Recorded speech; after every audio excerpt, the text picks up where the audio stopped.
Important बात, alliance वाले लोग कहते हैं कि कांग्रेस 300 सीट पर लड़े। अरे तो भाई 300 सीट पे कहां लड़े कांग्रेस? जहां जा रहे हैं वहीं कह रहे हैं कि ये मेरा सीट है। यूपी में समाजवादी पार्टी के लोग कहते हैं ये मेरी सीट है। पंजाब में केजरीवाल की पार्टी कह रही है मेरी सीट है। बंगाल में कह रहे हैं मेरी सीट है। अब उनको कह रहे हैं कि आप गुजरात में जाइए, महाराष्ट्र में उधर उद्धव और एनसीपी वाले बैठे हुए हैं। भाई कहां वो लड़े 300 सीट पे? तो ये कांग्रेस को उलझाने का जो इन लोगों ने प्लान किया हुआ है, तो कांग्रेस को डेसिमेट करना चाहते हैं ये लोग। यही मैं बार बार आपको कह रहा हूं, बार बार मैं कह रहा हूं सूर्यकांत जी, कि ये जो क्षेत्रीय छत्रप हैं, ये कांग्रेस के सबसे बड़े दुश्मन है, ना कि भारतीय जनता पार्टी। और कांग्रेस इस बात को नहीं समझ पा रही है। बिल्कुल सही बात है। देखिए, मैं तो कहीं सालों से ये कहते आ रहा हूं कि राहुल गांधी का नेतृत्व, आप अब एक स्टेट अगर पकड़ लीजिए जहां से ये इनके जो लोग आते हैं, जो इंडिया अलायंस में जो लोग हैं, आप मुझे देखिए महाराष्ट्र में लीड करते हैं शरद पवार साहब। अब मुझे बताइए, शरद पवार साहब राहुल गांधी का नेतृत्व कैसे मानेंगे? अब ये बोलते हैं कि वो मल्लिकार्जुन खड़गे नेता है। अरे भैया, मल्लिकार्जुन खड़गे ये दिखावे के नेता है, असली नेता तो राहुल गांधी है कांग्रेस के। उनका नेतृत्व क्यों मानेंगे? नीतीश कुमार राहुल गांधी का नेतृत्व क्यों मानेंगे? और ममता बनर्जी क्यों मानेंगे नेतृत्व? अब मुझे बताइए, ये तो है, कांग्रेस इन बात को समझ ही नहीं रही है कि ये नेतृत्व मानेंगे नहीं और जमे अगर उनका बस चले, और वो प्रयास भी करते हैं कि राहुल गांधी का नेतृत्व कैसे कमजोर हो। राहुल गांधी का नेतृत्व कमजोर होगा तो ये बढ़ जाते हैं अपने अपने स्टेट में। उनको सिर्फ थोड़ा बहुत उनके पास जो पुराना जो वोटर है, जो उनके पास जुड़ा हुआ है, वो उनको चाहिए, इनके नेता लोग नहीं चाहिए। क्योंकि राहुल गांधी का नेतृत्व अगर इनके साथ जुड़ गया तो इसका मतलब है कि वो फेल होने वाले हैं, सीधा है, वो यही काम करेंगे। और दूसरी बात मैं जो बताना चाहता हूं, कांग्रेस की हालत कैसी है? कांग्रेस अपने, जैसा मैं बोलता हूं, सकारात्मक रहने के बजाय, पॉजिटिव रहने के बजाय स्वीकारात्मक रहिए। आप स्वीकारात्मक आप रहेंगे ना तो आप आगे बढ़ेंगे। जैसे अगर आपके बंगाल में हालत खराब है, अगर आपकी हालत जीतने के लिए सिर्फ 2 सीट का है, तो ज्यादा से ज्यादा आप 3 सीट में कर लीजिए और आप अलायंस करके सीट निकाल लीजिए। जहां जहां जो वास्तविक स्थिति है, जो स्वीकार करो उसको और आगे निकलो। आज की यही बात है, यही आप बढ़ने के तरीके हैं। आप एकदम जंप नहीं कर सकते 200 और 250 का और 150 का। आप सत्ता मत देखिए। पिछले साल अगर पिछले चुनाव में अगर आपको 54 सीटें मिली थी, तो इस बार हम 75 कैसे तक पहुंचे, इसकी चिंता करनी चाहिए।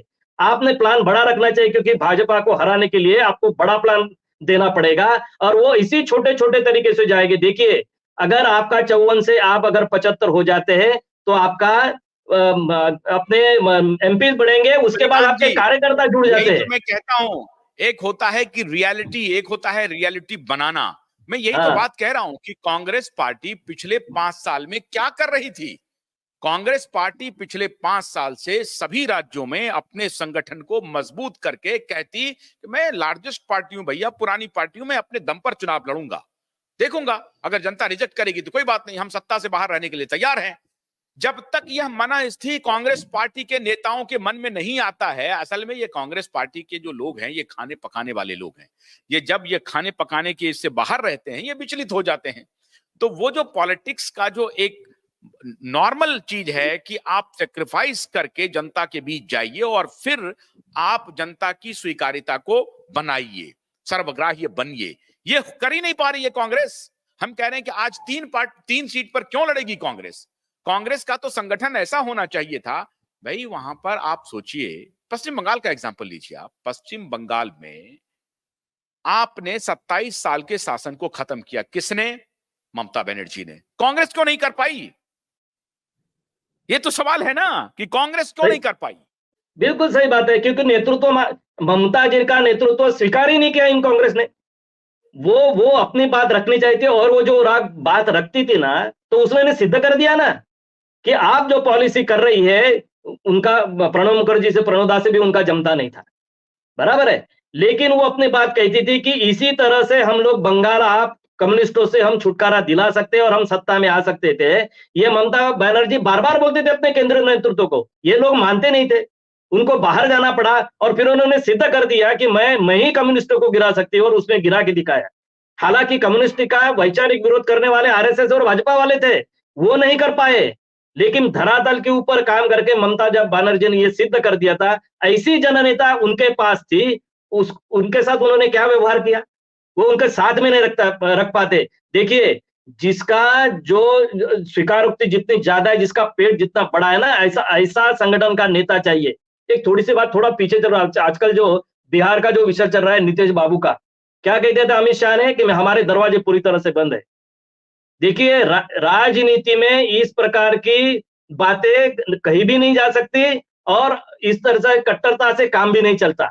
आपको मोड़ होना सीखना चाहिए। अमित शाह जी का और मोदी में क्या फर्क है? मोदी जी समय पर वो अपना स्टैंड बदल लेते हैं और उसको स्वीकार कर लेते हैं। राजनीति के इसी तरह से राजनीति चलती है। राजनीति फ्लेक्सिबल होनी चाहिए, इसी तरह से काम करना चाहिए। और कांग्रेस ने क्या किया ममता बनर्जी के साथ? ये हमारा तुम्हारा नहीं जम रहा, इसलिए आप निकल जाइए। इस तरह से उनके अब शरद पवार जी किसके पास से निकले? कांग्रेस के पास से निकले। आप तेलंगाना में जाइए, आप आंध्र प्रदेश में जाइए। अब ये जो राजशेखर रेड्डी वाले जो है, ये पूरे के पूरे कांग्रेसी है पुराने।